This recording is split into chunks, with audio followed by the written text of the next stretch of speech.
ഇത്തവണത്തെ ഓണം എക്സാം കഴിഞ്ഞപ്പോൾ നമുക്ക് ചില കാര്യങ്ങൾ മനസ്സിലായില്ലേ.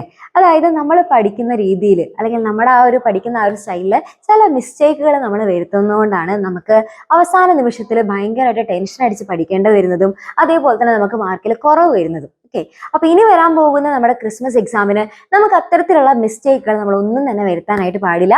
ആ മിസ്റ്റേക്കുകളൊക്കെ മാറ്റിവെച്ച് ഇനി വേണം നമ്മൾ നല്ലോണം ശ്രദ്ധിച്ച് നല്ല ശ്രദ്ധയോടുകൂടെ നല്ല പെർഫെക്റ്റ് ആയിട്ട് നമ്മൾ ഇനി പഠിക്കാനായിട്ട്. അപ്പൊ എന്തൊക്കെ കാര്യങ്ങളാണ് നിങ്ങൾ ഇനി തിരുത്തേണ്ടത് എന്നുള്ളത് മിസ് പറഞ്ഞുതരാം. അപ്പൊ ഒന്നാമത്തെ മിസ്റ്റേക്ക് എന്ന് പറയുന്നത് നിങ്ങൾ എല്ലാവരും പൊതുവേ ചെയ്യുന്ന ഒരു കാര്യമാണ്. പരീക്ഷയുടെ തലേ ദിവസമോ അല്ലെങ്കിൽ പരീക്ഷയാകുന്ന ഒരു സമയത്ത് ഭയങ്കരമായിട്ട് നെട്ടോട്ടം ഓടിയിട്ടുള്ള ഒരു പഠിത്തം നമ്മൾ ചെയ്യാറുണ്ട് അല്ലേ. അങ്ങനെ ലാസ്റ്റ് സമയത്ത് ഇരുന്ന് പഠിച്ചു കഴിഞ്ഞാൽ നമുക്കൊന്നും ഓർമ്മയിൽ ഉണ്ടാവില്ല എന്നുള്ളതാണ് ഏറ്റവും ഒരു പ്രധാനപ്പെട്ട കാര്യം എന്ന് പറയുന്നത്. നിങ്ങൾക്ക് എല്ലാവർക്കും മനസ്സിലായിട്ടുണ്ടാവും അല്ലെ. ലാസ്റ്റ് സമയത്ത് നമ്മൾ ഭയങ്കരമായിട്ട് ഒരു സ്പീഡായിട്ട് പഠിക്കുന്നു. അപ്പൊ നമുക്ക് ഭയങ്കര ടെൻഷൻ കൂടുന്നു. മാത്രമല്ല നമുക്ക് ഉറക്കമൊന്നും മര്യാദയ്ക്ക് കിട്ടുന്നുണ്ടാവില്ല. പരീക്ഷയുടെ തലേദിവസം ഒന്നും മര്യാദയ്ക്ക് ഭക്ഷണമൊന്നും കഴിക്കുന്നുണ്ടാവില്ല. അങ്ങനെ ഒരു മൊത്തത്തിലൊരു ജഗബോഗ പഠിത്തം നടത്തി കഴിഞ്ഞാൽ അത് നമുക്ക് പിറ്റേ ദിവസം നമുക്ക് പരീക്ഷയ്ക്ക് തന്നെ നമുക്ക് വിചാരിച്ച പോലെ നമുക്ക് എല്ലാതും ഓർമ്മയിൽ കിട്ടില്ല. അവിടെ നിന്നൊക്കെ കുറച്ച് പോയിന്റുകൾ മാത്രമേ നമുക്ക് ഓർമ്മയിൽ ഉണ്ടാവുള്ളൂ.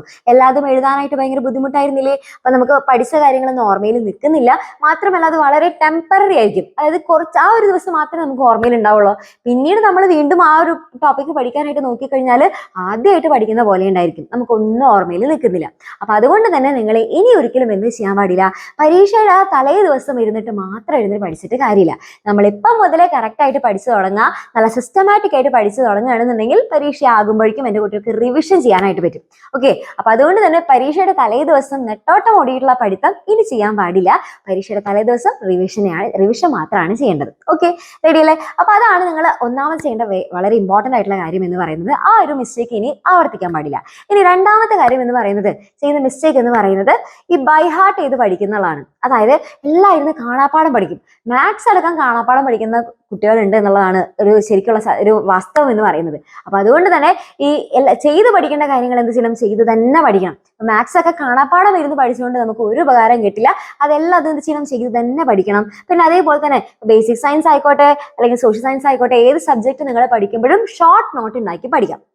ഓക്കെ, അപ്പൊ അങ്ങനെ ഷോർട്ട് നോട്ട് ഉണ്ടാക്കി പഠിക്കുമ്പോൾ നിങ്ങൾക്ക് പഠിക്കുന്ന കാര്യങ്ങൾ അപ്പം തന്നെ വേഗം നമ്മുടെ മനസ്സിലേക്ക് അല്ലെങ്കിൽ വേഗം തന്നെ നമ്മുടെ ബ്രെയിനിലേക്ക് ഫീഡ് ചെയ്യാനായിട്ട് പറ്റും. പിന്നെ അതേപോലെ തന്നെ നമുക്ക് വീണ്ടും കുറച്ച് കഴിഞ്ഞ് എടുത്തു നോക്കുമ്പോൾ ആ ഷോർട്ട് നോട്ട്സ് നോക്കിയാൽ മതി. അപ്പൊ കുറേ സമയം നമുക്ക് ലാഭിക്കാനും സാധിക്കും. ഓക്കെ, ഇനി അത് കഴിഞ്ഞിട്ട് മൂന്നാമത് നിങ്ങൾ ചെയ്യുന്ന ഒരു മിസ്റ്റേക്ക് എന്ന് പറയുന്നത്, നമ്മൾ വിചാരിക്കും ഓണം എക്സാം കഴിഞ്ഞല്ലോ, ഇനി ആ ചാപ്റ്റേഴ്സ് ഒന്നും ഇനി ആവശ്യമില്ല, ഇനി നമുക്ക് ക്രിസ്മസ് എക്സാം അല്ലേ, പുതിയ ചാപ്റ്റേഴ്സ് പഠിക്കാനുള്ള, അപ്പൊ ഈ കഴിഞ്ഞതൊക്കെ കഴിഞ്ഞു, ഓക്കെ ശരി വിട്ടു എന്നൊക്കെ നമ്മൾ വിചാരിക്കും.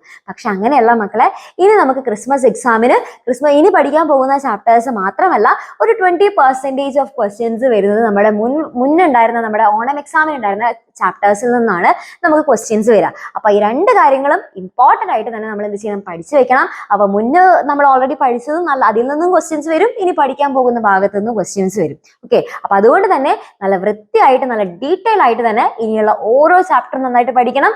ലാസ്റ്റ് മുന്നേ തന്നെ നവംബറിൽ തന്നെ നമുക്ക് ഏകദേശം ചാപ്റ്റേഴ്സ് ഒക്കെ പഠിച്ചു തീർത്തതിന് ശേഷം ഡിസംബറിൽ നമുക്ക് റിവിഷന് വേണ്ടിയിട്ട് മാറ്റിവെക്കണം. അപ്പൊ ഇത്രയും കാര്യങ്ങളാണ് ഇനി നിങ്ങളുടെ ക്രിസ്മസ് എക്സാമിലേക്ക് കടക്കുന്ന സമയത്ത് നിങ്ങൾ ശ്രദ്ധിക്കേണ്ടത്. അപ്പൊ ഇതെല്ലാവരും എന്ത് ചെയ്യണം, ഇപ്പൊ മിസ് പറഞ്ഞ കാര്യങ്ങൾ എല്ലാവരും നിങ്ങളുടെ മൈൻഡിലേക്ക് എടുക്കണം. ഇനി ഈ മിസ്റ്റേക്കുകളൊന്നും ഇനിയുള്ള നമ്മുടെ പഠിത്തത്തിൽ വരാൻ പാടില്ല. ഓക്കെ, അപ്പൊ നല്ല സിസ്റ്റമാറ്റിക് ആയിട്ട് ഓർഡറിൽ നല്ല ടൈം ടേബിൾ അനുസരിച്ച് പഠിക്കണം എന്ന് നിങ്ങൾക്ക് ആഗ്രഹമുണ്ട് എന്നുണ്ടെങ്കിൽ സ്വന്തമായിട്ടൊരു ടൈം ടേബിൾ ഉണ്ടാക്കി പഠിക്കുക. ഇനി അതല്ല നിങ്ങൾക്കൊരു സപ്പോർട്ട് വേണം എന്നാണെന്നുണ്ടെങ്കിൽ നമ്മുടെ എക്സാമിനറിന്റെ ബാച്ച് ഉണ്ട്. നമ്മുടെ എക്സാമിനറിന്റെ 7ാം ക്ലാസ്സിന്റെ ബാച്ച് ആണ് നമ്മുടെ സൃഷ്ടി ബാച്ച് എന്ന് പറയുന്നത്.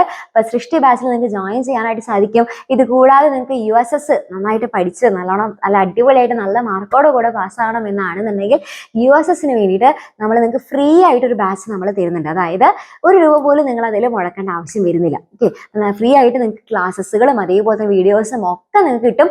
ഡെയിലി ക്വിസും നടക്കുന്നതായിരിക്കും. ഓക്കെ, അപ്പൊ അതും നിങ്ങൾക്ക് ഫ്രീ ആയിട്ടുണ്ട്. അപ്പൊ ഇതൊക്കെ നിങ്ങൾക്ക് അറിയാൻ വേണ്ടിയിട്ട് എന്ത് ചെയ്താൽ മതി, ഈ താഴെ കാണുന്ന നമ്പറിൽ ജസ്റ്റ് ഒന്ന് കോൺടാക്ട് ചെയ്ത് ഞാൻ മാത്രം മതി. ഓക്കെ, അപ്പൊ അടിപൊളിയായിട്ട് നിങ്ങൾക്ക് എല്ലാ ഡീറ്റെയിൽസ് അറിയാനായിട്ട് പറ്റും. അപ്പൊ ഇനിയുള്ള ഓരോ ദിവസം നന്നായിട്ട് പഠിക്കുക, നല്ല മാർക്ക് വാങ്ങുക. അപ്പൊ ക്രിസ്മസ് എക്സാം നമുക്ക് സെറ്റ് ആക്കണം. ഓക്കെ, ഇതെല്ലാവരും ചെയ്ത് നോക്കുമെന്നാണെന്നുണ്ടെങ്കിൽ, ഈ മിസ്റ്റേക്സ് ഒക്കെ എൻ്റെ കുട്ടികൾക്ക് എല്ലാവർക്കും മനസ്സിലായി എന്നാണെന്നുണ്ടെങ്കിൽ നമ്മുടെ കമന്റ് ബോക്സിൽ ഒത്തിരി ഹാർട്ട് മൂവീസ് ഇട്ടുള്ളൂ. ഓക്കെ, റെഡിയാണല്ലോ? അപ്പൊ നല്ല സന്തോഷത്തോടു കൂടെ ഇഷ്ടത്തോടു കൂടെ നമ്മൾ ഇനി പഠിക്കാനായിട്ട് തുടങ്ങുകയാണ്.